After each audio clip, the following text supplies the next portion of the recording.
Hi నేను సతీష్. ఈ promo కోసం మీరు ఎంతమంది వెయిట్ చేస్తున్నారో ఫస్ట్ కామెంట్ పెట్టేసేయండి. అట్లాగే ఎందుకంటే నైట్ ఒక వీడియో పెట్టే కదా, ఎట్లా గొడవలు అవ్వబోతున్నాయి, కొట్టుకోవడమే తక్కువ అంటే బీభత్సమైన గొడవలు జరిగాయి. ఊహించింది ఏంటి, మనం దివ్య వర్సెస్ తనూజ్ అంటే వాళ్ళకి మించిన ఫైర్ అంతా వచ్చేసింది. మరి ఈ రెండు ప్రోమోలు చూశారు, ఎవరు రైటు ఎవరు రాంగు, పాయింట్ వైజే మాట్లాడదాం. మనం డీవియేషన్ వద్దు, పాయింట్ వైజే, పర్సనల్ కూడా మనకు అవసరం లే. ఈ కేవలం మనకు అక్కడ కనిపించే ప్రోమోల్లో ఎవరు చెప్పిన పాయింట్స్ బేస్ చేసుకుని మాట్లాడదాం. వీడియో చూసే ముందు లైక్ చేసేయండి. చాలామంది నాకు చెప్పింది ఏంటంటే మీరే పొరపాటు చేస్తారు, మీరు లైక్ అడగరని, సో ఒకసారి ఏదో అనేసి వదిలేస్తారని. అంటే డైరెక్ట్ కంటెంట్ మీదకే వెళ్ళిపోదాం, మీ టైం ఎందుకు వేస్ట్ చేయడం అని. సెల్ఫ్ ప్రమోషన్లో సెల్ఫ్ డబ్బా నాకు బేసిక్గా నచ్చదు. ఎనివే ఇంక తప్పదు, అడగంది అమ్మాయిని అన్నం పెడతాంటారు కనుక ఇప్పటికే అప్డేట్స్ 3 వీడియోలు పెట్టా. ఈ నామినేషన్లకు సంబంధించి సంజన వర్సెస్ రీతు, అట్లాగే అవన్నీ న్యూస్ బోర్లో వీడియో పెట్టా, జర్నలిస్ట్ సతీష్లో 2 వీడియోలు. ఆ వీడియోలు అయితే మిస్ కాకండి. ఇక ఫ్యామిలీ వీక్తో జోష్ ఫుల్గా వచ్చేసింది, ఒక్కసారి రీఛార్జ్ అయిపోయారు, రీఫ్రెష్ అయిపోయి. అట్లాగే ఫ్యామిలీ వీక్తో ఫీడ్బ్యాక్ కూడా బాగా రావడంతో ఇక అందరూ కూడా రెచ్చిపోవాలని ఫిక్స్ అయిపోయారు. ఇక్కడ ఎవ్వరూ తక్కువ కాదు, చెలరేగిపోదాం అనే స్థాయిలో ఆ యాటిట్యూడ్ అయితే కనిపిస్తుంది. సాధారణంగా హౌస్లో అడుగుపెట్టిన కొత్తలో ఇట్లా ఈ ఫైర్తో ఉంటారు, బయట నుంచి వెళ్ళి ఒక ఊపుతో ఒక జ్యూస్తో, అట్లా మళ్ళీ ఇప్పుడు రీఛార్జ్ అయిపోయారు.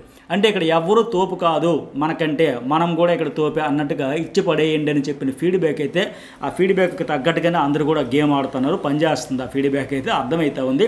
ఎందుకంటే నేను ఆయన పవన్ సాయి చెప్పినట్టుగా ఇంకెంతన్నా 4 వారాలు ఎంజాయ్ చేయండి, ఇచ్చి పడేయండి, చెలరేగిపోండి అని చెప్పాడు కదా. ఆల్మోస్ట్ అందరికీ అదే ఫీడ్బ్యాక్ వచ్చింది కనుక సంజన కూడా నీకోసం నువ్వు వాడమ్మా, నీకోసం ఎవరు త్యాగాలు చేయరు, ఎవరు సాక్రిఫైస్ చేయరు, ఎవరు ఇట్లా ఉన్నాడు అందరికీ, తనూజకు కావచ్చు, రీతు చౌదరికి కావచ్చు, ఇంకా అందరికీ అదే ఫీడ్బ్యాక్ వచ్చింది కనుక ఉన్నది 3 వారాలు ఇంకా బెబ్బెబ్బెబ్బె ఎందుకో ఏదో ఒకటి తాడేపడి తేల్చుకుందాం మాదిరిగానే చెలరేగిపోతున్నారు. అట్లాగే బిగ్ బాస్ కూడా ఫస్ట్ ఆ సీక్రెట్ అంటే పేరు రాశారు, ఒక పాయింట్ చెప్పేసారు, వెళ్ళిపోయారు. బట్ ధైర్యాన్ని పరీక్షిస్తుందంటే రెచ్చగొట్టు వదిలేశాడు బిగ్ బాస్ కూడా. మీరు పిరుగు పందల ధైర్యవంతులు, తేల్చుకోండి, ఓపెన్ అవ్వండి, బరస్ట్ అవ్వండి, భయపడకండి, సేఫ్ గేమ్ వదిలేయండి అని మాదిరిగానే ఈ మంటల్లో ఫోటో తగలెట్టేయమంటే ఇక చెలరేగిపోతూ ఉన్నారు కదా. ఇక 1 to 1 చెప్పుకుందాం. నీకేమనిపించిందో ఫస్ట్ కామెంట్ చేయండి. ఈ వీడియోకి ఎంతవరకు లైక్ కొట్టకపోతే లైక్ కొట్టేసేయండి. అట్లాగే జర్నలిస్ట్ సతీష్లో ప్రతి వీడియో కూడా హైప్ అయితే ఇవ్వండి. ఇక ఎమ్మాన్యుయల్ వచ్చి తనూజకు చెబుతూ ఉన్నాడు, కెప్టెన్సీ త్యాగం చేసేస్తే నీకు కెప్టెన్సీ తనకు వాల్యూ తెలియదు అన్నావు, అది నాకు నచ్చలేదని చెబుతూ ఉంటే నేను త్యాగం చేస్తే నీకేమయ్యింది అని ఒక పాయింట్ చెబితే తనూజ్ ఏమంటుందంటే నువ్వు చేసిందే కదా నేను చెప్పాను, ఎగ్జాక్ట్ 100% కరెక్టే, ఆవిడేం క్రియేట్ చేయలే, ఆవిడేం ఊహించుకొని చెప్పలే, ఆయన చేసిందే ఆమె చెప్పింది చెబుతూ తర్వాత కూడా మాట్లాడదు. ఒకసారి కెప్టెన్ అయితే త్యాగం చేసేసి మళ్ళీ కెప్టెన్ అవ్వాలని నువ్వే అనుకునేటప్పుడు నేను మళ్ళీ అవ్వాలనుకోవడం తప్పు కాదు, ఇది కూడా తప్పు కాదు. ఎవరైనా ఎన్నిసార్లు అవ్వచ్చు, ఆ ప్రయత్నాలు చేయొచ్చు. అయితే కెప్టెన్ వాల్యూ తెలియదు నీకు, త్యాగం చేసేసావంట. త్యాగం అంటేనే వాల్యూ కదా, త్యాగం కంటే విలువైనది ఏముంటుంది? పైగా ఇప్పుడు ఇక్కడ ఆవిడ త్యాగం గురించి వదిలేసావు, నీకు దాని వాల్యూ తెలియదు, నీకు అసలు అంత వెంట్రుకు లెక్క తీసి పడేస్తావు అని మాట్లాడింది. మనం కూడా ఇక్కడ పాయింట్ మీద వెళ్దాం తప్ప తనూజలో డీవియేషన్ వద్దు. మరి తనూజ కూడా బల్బ్ టాస్క్లో కళ్యాణ్ కోసం ఏం చేసిందండి? త్యాగం చేసిందా చేయలేదా? దాన్ని త్యాగం అంటారా? మరి అప్పుడు ఈవిడికి కూడా వాల్యూ తెలియలేదా? ఆ దివ్య దగ్గరికి వచ్చి తర్వాత కాళ్ళ దగ్గర కూర్చొని సారీ ఎందుకు చెప్పింది? కళ్యాణ్ కోసం కేవలం ఆ రోజు ఏం చేసింది ఈ అమ్మాయి? తను అప్పటికి కెప్టెన్ అవ్వలేదు, తను అవ్వాలి కదా, తనకు మాలేని ధర్మం ఎందుకు చేసింది? మరి అది కాదా? అట్లాగే డేంజర్ జోన్లకు ఒకరికే ఛాన్స్ అని వీళ్ళ టీం ఫైనల్కి గెలిచినప్పుడు టాస్క్లన్నీ ఆడుకొని వచ్చినప్పుడు ఇద్దరు టీమ్ అప్ అయ్యేసి పేరప్స్ అయ్యి వచ్చిన తర్వాత ఫైనల్గా ఏం పేరు వీళ్ళిద్దరు కళ్యాణ్ అండ్ తనూజకు సంబంధించి వచ్చేటప్పుడు మీ ఇద్దరులో ఒకరే డేంజర్ జోన్లో ఉన్నారు, ఒకరే సేఫ్ జోన్లోకి వెళ్ళాలంటే ఆ కళ్యాణ్ కోసం ఈ అమ్మాయి మరి డేంజర్ జోన్లో ఉండి ఆయన సేఫ్ జోన్లోకి పంపించిందా లేదా? మరి అది త్యాగం కదా? అంటే ఈవిడికి అప్పుడు వాల్యూ తెలియలేదా? అంతే కదా. మరి ఇప్పుడు ఆవిడ పాయింట్ ఆఫ్ వ్యూలో ఆవిడ చెప్పినట్టయితే వాల్యూ తెలియనట్టే కదా. ఇప్పుడు త్యాగం అంటే ఆయన కెప్టెన్సీ చేయమన్నారు, చేశారు. ఒక అమ్మాయి ఏకంగా ఏ అమ్మాయికైనా హెయిర్కి మించిన కాన్ఫిడెన్స్ ఏముంటుంది, హెయిర్కి మించిన అందం ఏముంటుంది, హెయిర్కి మించింది ఏముంటుంది బ్యూటీలో భాగంగా? ఆ హెయిర్ కోసమే కదా చాలా కష్టపడతారు, ఖర్చు పెడతారు, సంథింగ్ బ్యూటీ కోసం. ఈ ఏమంటుందని ఐబ్రోస్ కావచ్చు, సో బ్యూటీ. అట్లాంటిది ఆ అమ్మాయి ఆ హెయిరే చేసేటప్పుడు నీకు అలాగే నీకు చెప్పిన నీకు ఇష్టమైన కాఫీ చేసినప్పుడు అతను అంత బాగుంటుండే ఎమోషన్ ఉండే, ఆయన చేయకపోతే ద్రోహి అంటారు, మోసం అంటారు, సెల్ఫిష్ ప్లేయర్ అంటారు. ఆ చేయబట్టి ఈరోజు ఉండగలిగాడు. ఆ చేయకపోతుంటే ఖచ్చితంగా ఆయన చెప్పుడు అవుట్ అయిపోయి ఉండేవాడు. సో త్యాగాలు ఇక్కడ సర్వసాధారణం. ఎవరితో బాండ్ ఉంటే, ఎవరితో వైబ్ ఉంటే, ఎవరితో ఫ్రెండ్షిప్ ఉంటే వాళ్ళ కోసం వాళ్ళు చేస్తారు త్యాగాలు. ఇప్పుడు ఈవిడ డేంజర్ జోన్లోకి వెళ్ళాలి అనేటప్పుడు ఆ ఫైర్ స్ట్రోమ్ వస్తారని బిగ్ బాస్ ఏకం భయపెట్టి అడలెత్తించి, ఎందుకంటే మీరు నామినేషన్లు కాదమ్మా డైరెక్ట్గా ఎలిమినేట్ అయిపోతారు జాగ్రత్తగానే అంత పదే హెచ్చరించి హడలెత్తించాడు కదా. ఫైర్ స్టోమ్ మామూలుగా ఉండదని. అప్పుడే ఒకవేళ ఇమ్యూనిటీ వచ్చి ఉండుంటే దమ్ము సిరీస్ హౌస్లో ఉండేది కదా. అప్పుడు జరిగిన ఆ పరిణామాల వల్ల కదా ఫలితంగా అంతిమంగా ఆవిడ బయటకు వచ్చేసే పరిస్థితి వచ్చింది. అందరూ ఎంత టెన్షన్ ఫీల్ అయ్యారు. ఏంటి ఎంత హడలెత్తిస్తున్నాడు బిగ్ బాస్, ఇన్ని టాస్కులు పెడుతున్నాడు, టీమ్ అప్ అన్నాడు, మనం ఎలాగైనా సేఫ్ జోన్లో ఉండాలి, ఎలాగైనా బయటపడాలి, ఇలా డేంజర్ జోన్లో ఉండిపోకూడదని అంతమంది చేసేటప్పుడు ఈవిడ మరి ఎందుకు త్యాగం చేసేసింది? మరి ఈవిడికి వాల్యూ తెలియనట్టే కదా. అట్లాగా కెప్టెన్ కోసం బల్బ్ టాస్కులు ఎందుకు వదిలేసింది? ఇప్పుడు పైగా ఏంటి ఇక్కడ ఇంకొక వ్యాలిడ్ పాయింట్, మీరు పాయింట్ మాత్రమే మాట్లాడండి. ఇక్కడ ఆవిడికి నాకు పర్సనల్ కాదు, మీకు ఆవిడికి పర్సనల్ కాదు, మీకు ఎమ్మెల్యేలకు పర్సనల్గా, ఎవరికెవరు పర్సనల్ కాదు, గేమ్ వైజ్ పాయింట్ వైజే మాట్లాడదాం మనం.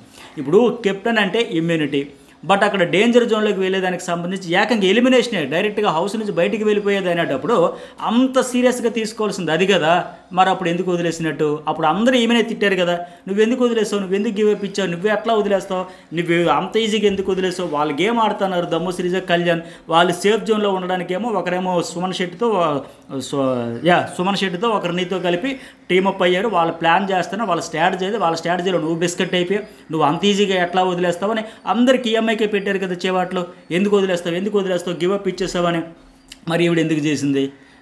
మరి ఆ త్యాగం కాదా? ఆ త్యాగానికి కూడా వాల్యూ లేనట్టేనా? అంటే ఇప్పుడు ఎమ్మెల్యేలకి ఆవిడికి బాండ్ ఉంది కనుక ఆయన చేస్తాడు, ఈవిడికి ఎంతో బాండ్ ఉంది కనుక ఈవిడ చేసింది. అట్లాగే అసలు బిగ్ బాస్ హౌస్లో ఫ్రెండ్స్ అన్నాక ఒకరితో ఒకరికి పాజిటివ్ వైబ్ ఉండాక సర్వసాధారణం చేసుకుంటారు ఇవి. ఇప్పుడు కంప్లీట్గా ఆ త్యాగానికే వాల్యూ లేదు అని తీసి పడేస్తూ ఉంటే, కెప్టెన్సీకే వాల్యూ లేదు త్యాగానికంటే, మరి సేమ్ పొరపాట్లు ఈవిడ కూడా చేసింది కదా. ఆవిడ దృష్టిలో అది పొరపాటే అయితే, అది సాక్రిఫైస్ అనేది కాకపోతే మరి ఈవిడ చేసింది అవే కదా. డీవన్ పవన్ రీతి కోసం ఎన్ని చేశాడు? నిన్న కూడా బ్లూ టీంలో ఉండేటప్పుడు వదిలేబట్టే కదా ఈరోజు అక్కడ కళ్యాణ్ కూడా నామినేషన్ చేస్తూ ఉన్నాడు. అట్లాగే భరణి ప్లాంక్స్ రెండు ఒకేసారి తెచ్చి ఆ పక్కన దివ్య ఉన్నా ఆవిడ రోజు ఆకాశానికి ఎత్తేవాడు. ఇది సామెత ఉంటుంది కదా, రాత్రి వేసరికి అమ్మకి చెవులు ఇల్లు కట్టేస్తే తెల్లారు ఎవడు చెప్పులు పట్టుకుని వాడు వెళ్ళిపోతాడని మాదిరిగా రోజు ఆవిడ పొగడతల్లో ఆకాశానికి ఎత్తేస్తే తెల్లారు వచ్చేసరికి సపోర్ట్ చేయకపోతే ఆవిడ ఎంత హట్ అయ్యింది. బట్ ఎందుకు లేని ఈవిడ కోసం అతను 2 ప్లాంక్స్ ఇచ్చేసాడు కదా, ఎట్లా ఇవ్వలేదా? మొన్న కూడా తనూజ కూడా ఏమది ఈవిడ నోటితో ఆ రెడ్ టీంలో ఉండేటప్పుడు మాన్స్టర్లకు వెళ్ళేటప్పుడు సంజన గురించి ఏమనిందంటే ఈవిడ స్వయంగా తనూజ, సంజన గారు ఆగండి, పాపం సంజన గారు ప్రతిసారి వాడి కోసం త్యాగాలు చేస్తుంది, సాక్రిఫైస్ చేస్తూ ఉంటుంది, ఆ ఇమాన్యుయల్ ఒక్కసారి కూడా ఈవిడ కోసం చేయడు అని అనింది కదా. అంటే ఇప్పుడు మరి ఈవిడ కూడా ఫ్లిప్ కొట్టినట్టే కదా, ఆవిడ స్టేట్మెంట్ ఆవిడ కాంట్రడిక్షన్ చేసినట్టే కదా. సో ఇక్కడ ఏమంటే అర్థమవుతున్నది. పైగా ఇంకో పాయింట్ ఏంటి, ఎమ్మెల్యేలు అంటాడు నీకు 6 తప్పించారు, కానీ నువ్వు నాతోనే దివ్యతో మాత్రమే డిబేట్ చేసావు, ఆర్గ్యుమెంట్ చేసావు, భరణి సుమన్ వీళ్ళందరితో చేయట్లేదు అంటే ఆవిడేమంటుందంటే, నువ్వు పెట్టాలంటే పాయింట్ పర్ఫెక్ట్గా పెట్టు, కరెక్ట్గా పెట్టు, ఏదో పెట్టాలని వద్దు, నీకు సపోర్ట్ చేసిన వాళ్ళు వెనక వెళ్ళిపోవడం, సేఫ్ గేమ్ బ్రేక్ చేయాలి. ఓకే, సేఫ్ గేమ్ బ్రేక్ చేయాల్సిన అవసరం ఉంది. ఆయన కూడా నేను స్టార్టింగ్లో చెప్పినట్టు అందరూ ఫీడ్బ్యాక్తోనే పాయింట్లు అయితే పెడతా ఉన్నారు. అయితే ఇక్కడ ఒక అమ్మాయి ఈ మాట అనింది కదా, నీకు సపోర్ట్ చేసిన వాళ్ళు వెనక వెళ్ళిపోవడం. మరి ఈ అమ్మాయి మాత్రం శత్రువుడు వెనక వెళ్ళిందే ఏంటి? నిన్నటికి నిన్న ఆ అబ్బాయికి ఏం చెప్పింది, స్టార్టింగ్ నుంచి అందరూ నాకు సపోర్ట్ చేస్తున్నా, స్టార్టింగ్ నుంచి నువ్వు నాకు సపోర్ట్ చేసావు, అందుకే మీ అమ్మకి చీరబెట్టా అని. కళ్యాణ్ వాళ్ళ అమ్మగారికి చీరబెట్టిందా, ఇమాన్యుయల్ వాళ్ళ మమ్మీకి చీరబెట్టిందా? ఇమాన్యుయల్ మమ్మీకి అయితే చీరబెట్టలేదు కదా. నీకు సపోర్ట్ చేసిన వాళ్ళ కోసం నువ్వు సపోర్ట్గా ఉన్నావు కదా, నువ్వు కూడా వాళ్ళ వెనకత్రే వెళ్ళిపోయి త్యాగాలు చేస్తూ ఉన్నావు కదా. పైగా ఇంకోటి ఏంటి, రీతు చౌదరికి 4 నామినేషన్ చేసిన, హౌస్లో సగం మంది నామినేట్ చేసిన ఆమెకే ఎందుకు ఇమ్యూనిటీతో సేవ్ చేసావు? సో అది కూడా మరి నీకు సపోర్టర్ అనే కదా, నీ వెనకాల తిరుగుతుందనే కదా, ఇవన్నీ లింక్ అయ్యి ఉంటాయి కదా. సో అది వ్యాలిడ్ పాయింట్ అయితే కాదు. అయితే ఆవిడ మెయిన్ చెబుతున్నాం కదా, తనూజ విషయంలో ఏంటంటే పాయింట్ కాకుండా డీవియేషన్ అయిపోయి డైవర్ట్ చేసుకుని అడిదిట్టి ఇడిదిట్టి ఇప్పుడు భరణి కోసం తిప్పడం, లేకపోతే ఎట్లా తిప్పడం, ఇట్లా తప్ప ఆవిడ సపోర్ట్ చేసిన వాళ్ళు వెనకాల వెళ్ళిపోతామంటే మరి ఈవిడ ఎందుకు సపోర్ట్ చేయబట్టే కదా 4 హౌస్లో సగం మంది పాయింట్లు చెప్పి చేస్తే మిగతా వాళ్ళు single nomination, single point, silly point చెప్తే వాళ్ళని వదిలేసి వాళ్ళని సేవ్ చేయాల్సి వస్తే చేస్తారు జనరల్గా. కానీ ఈవిడికి నచ్చింది ఈవిడిని చేసుకుంది కదా. మరి ఇదేంటి, నీ వెనకాల తిరుగుతుందనే కదా, మీ అందరు దోస్తనే కదా. ఇలా ఎన్నైనా ఉంటాయి, ఇలా చెప్పుకుంటూ పోతే ఇంకెందుకు మిగతా టాపిక్లు కూడా ఉన్నాయి కదా. ఈ ఒక్క టాపిక్ మీద ఒక అరగంటైనా మాట్లాడచ్చు మనం, మిగతా టాపిక్స్ కూడా. నెక్స్ట్ వన్, భరణి దివ్యకు ఎంత మంచిగా ఉన్నా వాయిస్ మంచితనాన్ని కప్పేస్తుంది అంటూ చెబుతా ఆవిడ కూడా ఏమంటుందంటే, ప్రతిసారి మీరు సాఫ్ట్గా డీల్ చేయండి, నేను వాయిస్ రేజ్ చేస్తా, పాయింట్ గట్టిగా మాట్లాడాలనిపిస్తే మాట్లాడతా అని చెబుతూ ఉంది. అయితే ఇక్కడ భరణి ఈవిడిని నామినేషన్ చేయడం మంచిదే, వరుసగా 2వ వారం చేశాడు, సంతోషం. అట్లాగే తనుజ కూడా అక్కడ సీక్రెట్ నామినేషన్లు కూడా చేశాడు, మంచిదే. కాకపోతే ఇక్కడ మళ్ళీ షుగర్ కోటింగ్ మాటలు ఎందుకు? ఎంత మంచిగా ఉన్న పదం అవసరమా? ఆ ముందు ఒక పొగడతలు కానీ ఆ పాజిటివ్ వైబ్ కానీ ఇవ్వకపోతే ఇతనికి సంతృప్తి ఉండదా, నిద్ర పడదు, అవసరం లేదు. డైరెక్ట్గా రా పాయింట్కి రా అంటారు కదా మీమ్స్లో ఆయన ఎవరో కుర్రాడిది, అట్లా రా పాయింట్కి రా, వచ్చేయి డైరెక్ట్గా వచ్చేసేయి, మ్యాటర్లోకి వచ్చేసేయి, లేగొద్దు సోదొద్దు. ఎందుకు అవన్నీ ఎంత మంచిగా ఉన్న వాయిస్ మంచితనాన్ని కప్పేస్తుంది. ఆవిడ మంచితనం గురించి మీరు సర్టిఫికేట్ ఇవ్వక్కర్లా, నెగిటివే చెప్పండి, మైనస్సే చెప్పండి. అయితే గుడ్డిలో మెల్ల సగంతో గతంలో కంటే చాలా బెటర్, మరి గంగి గోవులో కాకుండా చెబుతూ ఉన్నాడు. కాకపోతే ఇంకా మారాల్సింది ఏంటంటే ఆ షుగర్ కోటింగ్ మాటలు వదిలేసి ఇంకా మంచిగా ఉన్న మంచితనం కప్పేస్తుంది. అంత మంచి పదాలు అక్కర్లా, అంత మంచితనం మనకు కూడా అక్కర్లా. ఇక్కడ ఫైటింగే చెయ్యాలి. నేను ఆయన డీమోన్ పవన్ వాళ్ళ ఫ్రెండ్ చెప్పాడు కదా, ఇక్కడ కుదరదురా ఆయన రేలంగ మామయ్యలు వద్దు, ఇక్కడ రెబల్ స్టార్సే ఉండాలి, ఆ రెబల్ స్టార్ లాగే చెప్పాలి.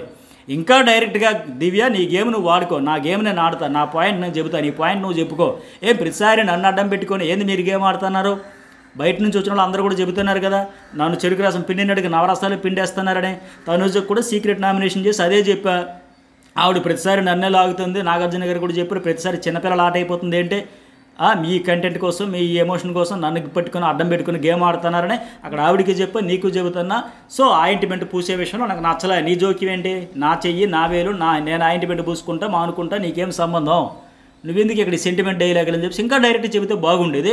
అట్లాగే తనుజు కూడా నామినేషన్ చేసి మంచి పనే చేశాడు. ఇద్దరిని అటు కూతుర్ని ఇటు చెల్లెలు నామినేషన్ చేసి చాలా మంచి పనే చేశాడు. ఇంకా ఫెయిర్గా డైరెక్ట్గా సూటుగా సుత్తి లేకుండా డైరెక్ట్గా గురిపెట్టి కొడితే ఇంకా బాగుంటుంది.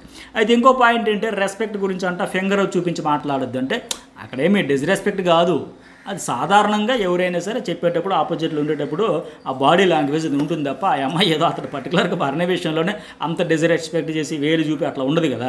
చెప్పేటప్పుడు అది నామినేషన్ హీటెడ్ ప్రాసెస్లో ఆ బాడీ లాంగ్వేజ్ అనేది ఉంటుంది. కాకపోతే అర్జున్ రెడ్డిలో ఉండాలన్నారు కదా, అందుకోసం కొద్దిగా చిన్న విషయాన్ని హైలైట్ చేస్తున్నట్టుంది తప్ప అతడికి తెలిసిన విషయం కావాలని చేసినట్టుంది తప్ప అందులో డిస్రెస్పెక్ట్ ఏమీ లేదు.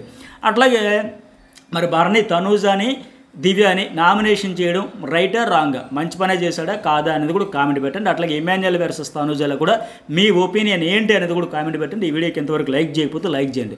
అట్లాగే ఇంకా డీమోన్ పవన్కి సంబంధించి కూడా ఏమంటే కళ్యాణ్ వచ్చి చెబుతా ఉన్నాడు, కెప్టెన్సీ టాస్క్ నుంచి తీసేస్తే నవ్వుకుంటూ వస్తున్నావు అంటే మన గోదావరి జిల్లా ఎటకారం ఉంటుంది కదా నీకు ప్రాబ్లం అని డీమోన్ ఒక ఎటకారంగా అంటే ప్రాబ్లమేనా ఫుల్ ఫైర్ అవుతావు అన్నాడు. ఇక్కడ నిజంగా అది ప్రాబ్లమే. కళ్యాణ్ చెప్పింది అయితే పెద్ద పాయింట్, వ్యాలిడ్ పాయింట్. ఎందుకంటే డీమోన్ పవన్ ఏమంటున్నాడు అంతకుముందు ప్రోమోలో మనం చూసినట్టుగా 7 సార్లు నన్ను కంటెండర్ నుంచి తీసేశారని చెప్పిన తర్వాత కూడా నువ్వు తీసేసావు అనేటప్పుడు మరి 7 సార్లు తీసేశారని బాధపడిన డీమోన్ పవన్ 8వ ఛాన్స్ ఇస్తే ఎందుకు వదులుకోవాలి? ఎందుకు పిచ్చ లైట్ తీసుకోవాలి? ఆ రోజు బ్లూ టీంలో రీతు చౌదరి, కళ్యాణ్, సుమన్ శెట్టి ఇతడు ఉండేటప్పుడు జోకులు వేసుకొని పోనీ కళ్యాణ్ అయితే పోనీ ట్రై చేశాడు, నేను రీతుకి సపోర్ట్ చేస్తా, బట్ రీతు నేను 1-1 ఉండేటప్పుడు చేస్తా, బట్ అంతవరకు నా గేమ్ నేను ఆడతా, నేను ఉంటా అట్లా ఆయన కొద్దిగా సీరియస్గా కొంత ట్రై చేశాడు మ్యాక్సిమం ఉండడానికి. బట్ డీమోన్ ఏంటంటే రీతు ఉంది ఇంక పక్క ఫిక్స్ అయిపోయి ఇంకా ఆవిడకే నా సపోర్ట్ ఏ స్టేజ్ ఫస్ట్లో అయినా సెకండ్ అయినా థర్డ్ అయినా ఫోర్త్ అయినా ఆవిడని గెలిపించడానికి నేను టాస్క్లో కాంట్రిబ్యూట్ చేయాలని మాదిరిగా పిచ్చ లైట్ తీసుకుని వదిలేశాడు, గివప్ ఇచ్చాడు. ఎందుకు ఇవ్వాలి? 7 సార్లు తీసేసరిని బాధపడుతున్నావు కదా, నువ్వు తీసేస్తే నువ్వు కనీసం ఆర్గ్యుమెంట్ కూడా చేయట్లేదని ఒక ఆడియన్గా ఒక రివ్యూర్గా నాలాంటి వాళ్ళు కూడా ఫీల్ అవుతున్నారు. ఓకే తీసేస్తారంటే మంచి అవకాశం ఇచ్చారు, నేను ఫిజికల్గా తట్టుకోలేక తీసేస్తానంటే నువ్వు వాకల్గా రెచ్చిపో, చెలరైపోయి పాయింట్ పెట్టు, ఆర్గ్యుమెంట్ చేయి, డిబేట్ చేయి, వచ్చిన బంపర్ ఆఫర్లను వదులుకుంటాడు ఎందుకు? సరే వదులుకున్నాడు. మరి ఇప్పుడు ఆయన అంత లైట్ తీసుకొని గివప్ ఇవ్వాల్సిన అవసరం లేదు కదా. అఫ్కోర్స్ ఇవ్వకపోతే రీతి గొంతు కూరికేస్తామన్న భయంతో ఇచ్చేస్తాడు. ఓకే, అయితే ఇక్కడే పెద్ద గొడవ అవుతుందంట. మరి వీళ్ళిద్దరిలో డీమోన్ వర్సెస్ కళ్యాణ్లో ఎవరు కరెక్ట్ కాదు మీ ఫెయిర్గా మీ ఒపీనియన్ అయితే పెట్టండి. అయితే రీతు ఎన్నాళ్ళు అరిచిన అరుపుల హౌస్లో ఒక ఎత్తు అయితే ఈరోజు ఇప్పుడు ఎక్కడ జరగబోయే రచ్చ వేరే లెవెల్ అంటే రీతు వర్సెస్ కళ్యాణ్ కూడా గొడవ పెద్దదైద్ది. అట్లాగే డీమోన్ వర్సెస్ కళ్యాణ్ కూడా పెద్ద ఫైటింగ్ అయిపోయే పరిస్థితి, చీరలు దన్నుసుకొని ఇసిరేసుకొని ఫిజికల్ అయిపోయి ఒకరినొకరు తోసుకుంటారా కొట్టుకుంటారా అనే రేంజ్లో వచ్చిందంట. సో మొత్తానికి మంట అయితే బాగానే రాజుకోబోతుంది. ఆ నిప్పులలో ఫోటోలు వేయమన్నాడు కాబట్టి మంటలు అయితే అంటుకోబోతున్నాయి. అట్లాగే ఇక సుమన్ శెట్టి అలాగే సంజన వర్సెస్ రీతు చౌదరి కూడా నెక్స్ట్ ప్రోమోలో మీరు చూడబోతున్నారు. అది కూడా వేరే లెవెల్ అంట. నేను చూడలేకపోతున్నాను. నైట్ లైట్లు ఆపిన తర్వాత మీరు ఒకే క్లాత్ కప్పుకొని నేను క్లాత్ కప్పుకొని కళ్ళు మూసుకొని పడుకోలేదు. చాలా అండి అవన్నీ తినబోతూ రుచులు ఎందుకు అడగడం అనే మాదిరిగా ఇప్పటికే నేను చాలా చెప్పాను. కొన్ని చూపిస్తారో చూద్దాం, బట్ నెక్స్ట్ చూద్దాం. సరే ఫైనల్లీ సుమన్ శెట్టి తనూజకి చేస్తా ఉన్నాడు, నీ వల్ల నా కెప్టెన్సీ పోయింది, 1 మినిట్ ఉన్నాను, అవునా కాదా ఫ్లాగ్ పట్టుకొని అంటే ఈవిడేం చెప్తుందంటే లేదు లేదు మిమ్మల్ని అందక మీకు ఎనర్జీ అందక ఎక్కి సరి చేసుకుని ఇది ఫ్లిప్, తనూజ ఇక్కడ అబద్ధం ఆడింది మర్చిపోవచ్చు, కావాలని ఫ్లిప్ కొట్టచ్చు, పొరపాటు జరిగిపోయినా తను డిఫెండ్ చేసుకోవాలని చేయొచ్చు, ఏదేమైనా కావచ్చు. కానీ ఆవిడ పొరపాటు జరిగింది, ముందే చూసుకోండి, చెక్ చేసుకుంటే అంటే బాగుంది. ఎందుకంటే ఆవిడ సంచాలకురాలు. ఇప్పుడు బయట ఉండే వాళ్ళంటే ఓకే వెళ్ళిపోయి పెట్టేసి ఎలాగైనా ఎంకరేజ్ చేసుకోవచ్చు, చెప్పొచ్చు. ఇక్కడ ఇవిడ మీకు సరిపోక ఎక్కి సరి చూసుకోండి, ఎనర్జీ అందట్లేదు, మీకు హైట్ అందట్లేదు అని చెప్పకూడదు కదా. చెబితే ఇద్దరికి ఈక్వల్గా చెప్పాలి, ఈక్వల్గా సపోర్ట్ చేయాలి. అట్లా కాదు, మెయిన్ ఆవిడ చేసిన పొరపాటు అంటే ఆ ఎక్కిపోయి పెట్టేసి వెళ్ళిపో అని చెప్పడం వల్ల అతను గాబరే ఎక్కే అనడం వల్ల ఇప్పుడు ఆయన చెప్పినట్టుగా సరి చేసుకోండి చూసుకోండి అవన్నీ చెప్పాల, ఎక్కే అనేసింది క్లియర్గా. ఆవిడదే తప్పు అందులో. కాకపోతే మరి ఇక్కడ సేఫ్ గేమ్ ఎప్పుడు బ్రేక్ చేస్తావు, ఎప్పుడు సేఫ్ గేమ్, ఎప్పుడు మాస్క్ తీస్తావు ఇవన్నీ అంటూ ఉంది. కానీ అసలు సుమన్ శెట్టి హౌస్లో అడుగుపెట్టినప్పటి నుంచి ఆడుతున్నదే సేఫ్ గేమ్ కదా. ఇప్పుడు కూడా ఈరోజు కూడా సింగిల్ నామినేషన్, సీక్రెట్ నామినేషన్ సంజనాన్ని చక్కగా రాసి పడేశాడు. ప్రతి వారం నేను సంజనాన్ని తప్ప ఇంకొకరిని ఒకవైపే చూస్తా, రెండో వైపు చూడను, ఒక ఆమెతో ఆడితే ఇంకొకరిని చెయ్యను ఒట్టేసుకొని వచ్చాడు. ఏమో మరి మ్యాక్సిమం 11 వారాలు 6-7 సార్లు సంజన. అప్పుడెప్పుడు ఒక ప్రియాని, ఒక హరీష్ని, మనీష్ మర్యాదను ఒక వారం, తర్వాత ఇంకొక వారం ఇంకొకరిని, అట్లా మ్యాక్సిమం ఆవిడనే. కాకపోతే ఇప్పుడు రెండో ఆప్షన్ కూడా రెండోది మంటల్లో వెయ్యమన్నాడు కానీ తప్పక తనూజ వరకు వచ్చాడు. కానీ నిజంగా చేయాల్సి వస్తే ఫస్ట్ తనూజ అని వ్యాలిడ్ పాయింట్ మీద చేయొచ్చు కదా. ఇప్పుడు కూడా సేఫ్ గేమ్ ఆడాడు అనిపించింది, ఖచ్చితంగా నాకు అనిపించింది. మీకు కూడా అట్లా కనిపిస్తే కామెంట్ చేయండి. ఫస్ట్ ఇప్పుడు అది వ్యాలిడ్ పాయింటే కదా, బట్ ఆ బాక్స్లో వేసేటప్పుడు సంజనా పేరే ఫస్ట్ వేయాల్సి వస్తే అక్కడ తనూజ ఈ పాయింట్ వ్యాలిడ్ ఎవరైనా యాక్సెప్ట్ చేస్తారు. ఇదే పాయింట్ మీద ఎక్కువ మంది కూడా వేసినట్టు ఉంది. తనూజకి 5 వరకు నామినేషన్లు పడ్డాయి, ఎవరికి ఎన్ని పడ్డాయి కూడా చెప్పేస్తా. అయితే ఇది వ్యాలిడ్ పాయింటే. అయితే ఈ వీకెండ్ ఈ వీడియో మీద వేసి కెప్టెన్సీ టాస్క్ మీద సంచాలకంగా చేసేటప్పుడు అతనికి చాలా ఇంపార్టెంట్ది కాబట్టి ప్రయారిటీ ఉంటుంది కనుక ఖచ్చితంగా హోస్ట్ ఎందుకు అడిగి వీడియో వేసి క్లారిటీ ఇవ్వలేదు, ఇచ్చుంటే బాగుండేది కదా. అందరికీ డౌట్లన్నీ క్లారిఫై అయ్యావు కదా. మరి వీడియో వేసి చూపాల్సింది, క్లారిటీ ఇవ్వాల్సింది అనిపించినాక సరే ఒక కామెంట్ అయితే పెట్టండి, ఖచ్చితంగా పెట్టండి. బట్ ఆయన సుమన్ సేఫ్ గేమ్ కాదు అంటున్నాడు, కానీ ఆడుతున్నదే సేఫ్ గేము. సరే ఫైనల్గా ఎట్లా అంటే నాకున్న అప్డేట్ ప్రకారం ఈ ప్రోమోల ప్రకారం అన్నీ చూసుకుంటే సింగిల్ నామినేషన్లో ఎమ్మెన్యేలకు డీమోన్ ఒకటి వేస్తాడు, అట్లాగే సుమన్కేమో కళ్యాణ్ ఒక నామినేట్ చేస్తాడు, భరణి ఏమో సంజన, దివ్యకి భరణికి కూడా సంజన దివ్య అంటే 2 ఓట్లు పడతాయి. అట్లాగే దివ్యకి ఏమో తనూజ అండ్ భరణి, అట్లాగే సంజనకు సుమన్, రీతు చౌదరి 2 ఓట్లు, అట్లాగే కళ్యాణ్కి ఏమో డీమోన్, రీతు చౌదరి ఇట్లా నామినేషన్స్ అయితే పడతాయి. కళ్యాణ్కి రీతు చౌదరి అండ్ డీమోన్ 2 ఓట్లు పడతాయి.